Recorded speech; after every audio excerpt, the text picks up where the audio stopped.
কুরসিতে আল্লাহ তাআলা বলছেন, মান যাল্লাযী ইয়াশফাউ ইনদাহু ইল্লা বিইذনি। সেদিন কোনো আত্মা থাকবে না, কোনো মানুষ থাকবে না, কোনো নাফস থাকবে না, যে আল্লাহর অনুমতি ছাড়া আর একজন মানুষের পক্ষে সাক্ষ্য দিবে, এরকম কোন লোক পাওয়া যাবে না। কেউ নেই যে আল্লাহ সারা দাও। আচ্ছা, তারা বেনামাজি আছে, তারা কি সারা দেয়? সারা দেয়? শোনেন বেনামাজি ভাইরা, যারা নামাজ পড়েন না, আল্লাহ তাআলা কি বলছেন শোনেন, যারা আল্লাহ তাকে সারা দিবে না তাদের অবস্থা কি হবে শোনেন। আল্লাহ তাআলা বলেন, মিন ক্বাবলি আইয়াতি ইয়াউমুল লা মারাদ্দা লাহু মিনাল্লাহ। ওই দিন আসার পূর্বে তোমরা পৃথিবীতে আল্লাহর ডাকে সাড়া দাও, তোমাদের হায়াত থাকতে তোমরা আল্লাহর ডাকে সাড়া দাও। যেদিন আল্লাহর কাছ থেকে দুনিয়াতে ফেরত পাঠানোর মতো কোনো শক্তি থাকবে না, কোনো উপায় থাকবে না, কেউ আল্লাহর কাছ থেকে তোমাদেরকে দুনিয়াতে পাঠাতে পারবে না, সেখান থেকে ব্যাক করার মতো, প্রত্যাবর্তন করার মতো কোনো ক্ষমতা তোমাদের থাকবে না। সেই দিন আসার পূর্বে তোমরা আল্লাহর ডাকে সাড়া দাও। মা লাকুম মিন মালজাইন ইয়াউমাইযিন, সেদিন তোমাদের জন্য কোনো উপায় থাকবে না, কোনো আশ্রয়স্থল থাকবে না, আশ্রয় নেওয়ার জায়গা থাকবে না, কোন আশ্রয়ের জায়গা থাকবে না যার কাছে গিয়ে আপনি আশ্রয় নিবেন আল্লাহর আযাব থেকে।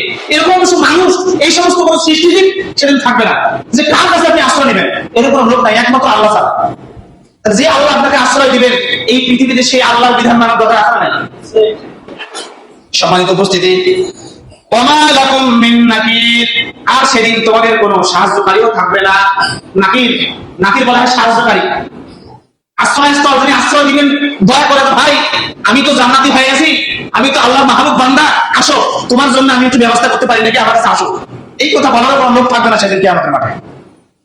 আয়াতুল কুরসিতে আল্লাহ তাআলা বলছেন, মান যাল্লাযী ইয়াশফাউ ইনদাহু ইল্লা বিইذনি। সেদিন কোনো আত্মা থাকবে না, কোনো মানুষ থাকবে না, কোনো নাফস থাকবে না, যে আল্লাহর অনুমতি ছাড়া আর একজন মানুষের পক্ষে সাক্ষ্য দিবে, এরকম কোনো লোক পাওয়া যাবে না। কেউ নেই যে আল্লাহর অনুমতি ছাড়া আর একজনের পক্ষে সাক্ষ্য দিবে, সুপারিশ করবে, এই সমস্ত লোক কিয়ামতের মাঠে থাকবে না। সবাই নিজ নিজ আমলনামা নিয়ে ব্যস্ত। আমার কি হয়? এমনকি নবী রাসূলরা বলবে, ইয়া নাফসি ইয়া নাফসি, হায় আমার কি হবে আজকে, হায় আমার কি হবে। হ্যাঁ, সবাই নিজ নিজ নিয়ে ব্যস্ত। সেই দিন আসার পূর্বে তোমরা আল্লাহর ডাকে সাড়া দাও। আজকে মুয়াজ্জিন সাহেব হাইয়া আলাস সালাহ বলে, হাইয়া আলাল ফালাহ বলে, আর আপনি ঠান্ডার দিনে একটা ল্যাপ মাথায় মুড়ি দিয়ে আবার ঘুম যান, মনে হয় আপনি আযান শুনে নিলেন। যদি এইরকম অবস্থা আপনার হয়, আপনি যদি এখন পরিবর্তন হতে না পারেন, ইমানটাকে যদি নবায়ন করতে না পারেন, আপনার ইমান যদি আপনার অন্তরের মধ্যে প্রভাব না ফেলে, আপনার অন্তর যদি না কাঁপে আল্লাহর ভয়ে, তাহলে আপনি প্রস্তুতি গ্রহণ করুন, এটা হবে আপনার পক্ষে কেউ কিয়ামতের মাঠে দাঁড়াবে না। হতে পারে আপনার বাবা আপনাকে ভালোবাসে, আপনার ভাই আপনাকে ভালোবাসে, আপনার সহবাসী আপনাকে ভালোবাসে, সেদিন এই ভালোবাসা কেউ দেখাতে পারবে না।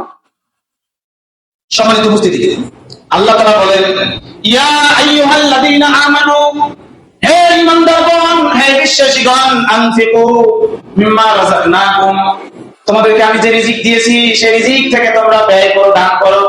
ওই দিন আসার পূর্বে, মিন ক্বাবলি আইয়াতিয়া ইয়াউমুন লা বাইউন ফীহি ওয়ালা খুল্লাতুন ওয়ালা শাফাআ, সেদিন কোনো ব্যবসা থাকবে না, কোনো বিনিময় থাকবে না।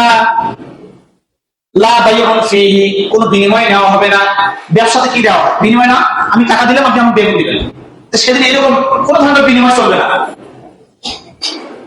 আল্লাহ তাআলা বলছেন, ওয়ালা খুল্লাতুন, কোন অন্তরঙ্গ বন্ধু সেদিন থাকবে না, ওয়ালা শাফাআ, কোন সুপারিশকারী ব্যক্তি থাকবে না, ওয়াল কাফিরুনা হুমুজ জালিমুন, আর কাফেররা হচ্ছে জালিম। কাফেররাই জালিম। ফোন কার বাজে, একটু ফোন বন্ধ রাখ, ফোন বন্ধ করে দেন। তাহলে এই পৃথিবীতে যারা সালাত আদায় করছে না, আচ্ছা বলেন তো তারা কি মুসলিম না কাফের? কাফের। এই কাফেরদের সম্পর্কে আল্লাহ বলছেন যে কাফেররাই হচ্ছে কিয়ামতের মাঠে জালিম, এরা হলো অপরাধী, এরা হলো নিজের আত্মার প্রতি জুলুমকারী।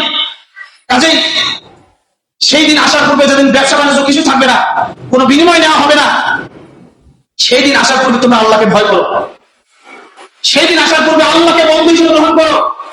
আল্লাহ তাআলা বলছেন, আল্লাহু ওয়ালিউল্লাযীনা আমানু, আল্লাহ তাআলা হলো ঈমানদারদের বন্ধু। ইউখরিজুনাহুম মিনাজ যুলুমাতি ইলান নূর, তিনি অন্ধকার থেকে মুমিনদেরকে বের করে আলোর দিকে নিয়ে যান। তাহলে এই আল্লাহর প্রতি আপনি বিশ্বাস করুন, সেই আল্লাহকে বন্ধু হিসেবে গ্রহণ করুন, যে আল্লাহ কিয়ামতের অন্ধকার থেকে আপনাকে আলোর দিকে নিয়ে যাবেন। সেই আল্লাহকে দিনের মধ্যে 5 বার আপনি ডাকুন, আল্লাহ তাআলার ইবাদত করুন, আল্লাহ তাআলার ইবাদতে নিমগ্ন হন, আপনি গাফেল বান্দা হয়ে থাকবেন না।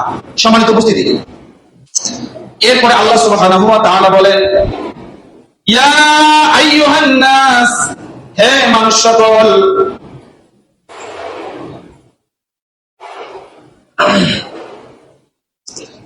তোমরা ইত্তাকুল্লাহ, তোমরা আল্লাহকে ভয় করো সেই দিন আসার পূর্বে।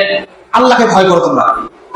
ইন্না জালজালাতাস সাআতি শাইউন আযীম, নিশ্চয়ই কিয়ামতের ভূমিকম্প হবে, প্রকম্পন হবে, মহা কঠিন প্রকম্প, ভয়ঙ্কর প্রকম্পন হবে। এই দিন আসার পরে তোমরা আল্লাহকে ভয় করো, আল্লাহকে তোমরা একমাত্র রব হিসেবে মেনে নাও। আল্লাহ তাআলা বলছেন যে ইয়াউমা তারাউনাহা তাযহারু কুল্লু মুরদিআতিন, সেদিন মানুষ লক্ষ্য করবে, তাযহারু কুল্লু মুরদিআতিন আম্মা আরদাআত, সেদিন একটা মা তার সন্তানকে দুধ পান করাবে, এমন অবস্থায় সেই কোলের সন্তানকে রেখে পালিয়ে যাবে। কিয়ামতের প্রকম্পন এত কঠিন হবে, নিজের কোলের সন্তানকে দুধ পান করাচ্ছে, এই আদরের সন্তানকে, এই আদরের পরিবার টুকরা সন্তানকে রেখে সে পালিয়ে যাবে। আল্লাহ তাআলা বলেন ওয়াতাদাউ কুল্লু যাতিন হামলিন হামলাহা, সেদিন গর্ভবতী মহিলার গর্ভের সন্তান খুলে যাবে, সে টের পাবে না, সে বুঝতে পারবে না কখন সে গর্ভের সন্তান গর্ভ থেকে খালাস হয়ে গেছে, সে বুঝতে পারবে না। তাহলে বুঝে তো দেখি কিয়ামতের কঠিন আযাব, যেদিন কিয়ামতের ভূমিকম্প দেওয়া হবে, পৃথিবী যেদিন তছনছ হবে, কিয়ামত শুরু হবে, সেই প্রকম্পনটা কত জটিল হবে। আজকে দেখেন একটা মা তার সন্তানকে কত ভালোবাসে, একটা খাবার সে নিজে না খেয়ে তার সন্তানকে খাওয়াচ্ছে, বুকে দুধ তাকে খাওয়াচ্ছে, একটু কান্না করলেই তাকে কোলে তুলে নিচে চুমা খাচ্ছে, সেই আদরের সন্তানকে বুকে দুধ পান করার অবস্থায় রেখে পালিয়ে যাবে, খেয়ালই করবে না যে আমার সন্তান কোথায়।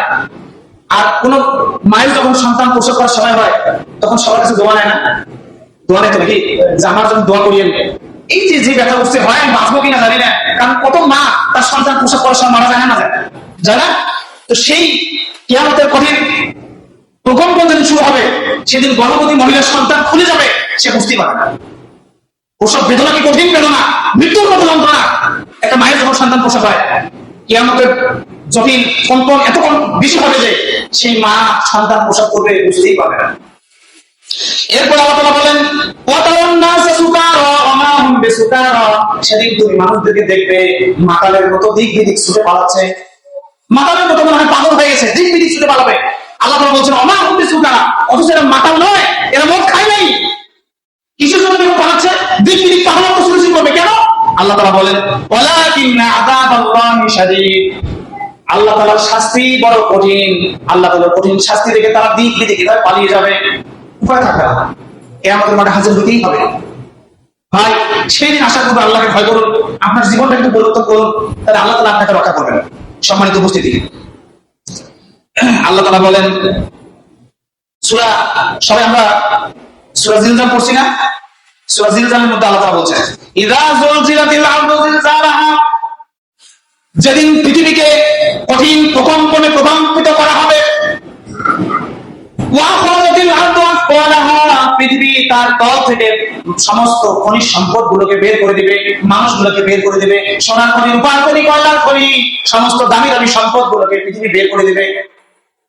এই সম্পদগুলো যখন পৃথিবী বের করবে, তখন মানুষরা সবাই বলবে ওয়াকাল ইনসানু মা লাহা, সমস্ত মানুষ বলবে হায় পৃথিবীর আজকে কি হলো, এই সোনার খনি পাওয়ার জন্য কত চেষ্টা করলাম, কত মারামারি করলাম, এই সোনার খনি দেখে আমার পায়ে তলে, হ্যাঁ বলো নাকি? আল্লাহ তাআলা বলেন ইয়াউমা ইদিন তুহাদ্দিসু আখবারাহা, পৃথিবী সেদিন মানুষের সাথে কথা বলবে, সমস্ত কথাগুলো সেদিন পৃথিবী মানুষদেরকে জানিয়ে দেবে। তোমরা কি বলছো আজকে কিয়ামতের মাঠ, এই কথা শোনো নাই যে কিয়ামতের মাঠে পৃথিবী থেকে সমস্ত জিনিস বের করে দেওয়া হবে, মানুষ লাশগুলো বের করে দেওয়া হবে, মানুষ জীবন্ত হয়ে দিক বিদিক ছুটে পালাবে। তোমাদেরকে বলা হয়নি পৃথিবী টপটপ করে সবকিছু বলে দিবে, বিআন্না রাব্বাকা ওয়াহাবাহা, এটা এজন্য বলবে যে পৃথিবীর প্রতি তার রব ওহী করবে, কি করবেন, ওহী করে সবকিছু বলে দিবেন, পৃথিবী মানুষের সাথে কথা বলবে, জমিন মানুষের সাথে কথা বলবে সেদিন। আল্লাহ তাআলা বলেন ইয়াউমা ইদিন ইয়াসদুরুন নাস ওয়াসতাকা, সেদিন মানুষ পঙ্গপালের মতো দিক বিদিক ছুটে পালাবে, দিক বিদিক ছুটে পালাবে পঙ্গপালের মতো। কেন? লিওরাও আমালাহুম, যাতে করে আল্লাহ তাআলা তাদেরকে তাদের আমলগুলো দেখাতে পারে, পৃথিবীতে কি আমল করছিল সেই আমলগুলো যাতে তাদেরকে দেখাতে পারে। এইজন্য মানুষ পঙ্গপালের মতো পালে পালে একাত্রিত হবে কিয়ামতের মাঠে।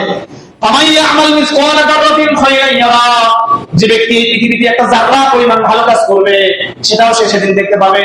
ওমাইয়া আমাল মিসকালা যাররাতিন শাররান ইয়ারা, আর এই পৃথিবীতে কোনো একটা মানুষ যদি একটা খারাপ কাজ করে, বিন্দু সরিষার দানার মতো অন্য পরিমাণ একটা খারাপ কাজ করলেও সেদিন সে কিয়ামতের মাঠে তা দেখতে পাবে। তাহলে আল্লাহর কাছ থেকে পালাবার কোনো জায়গা থাকবে না, সেখানে হাজির হওয়াই লাগবে। সম্মানিত উপস্থিতি, আল্লাহ তাআলার কাছে জবাবদিহি করাই লাগবে, আপনার আমলনামা আপনার হাতে দেওয়া হবে, আপনি সেদিন পালাতে পারবেন না।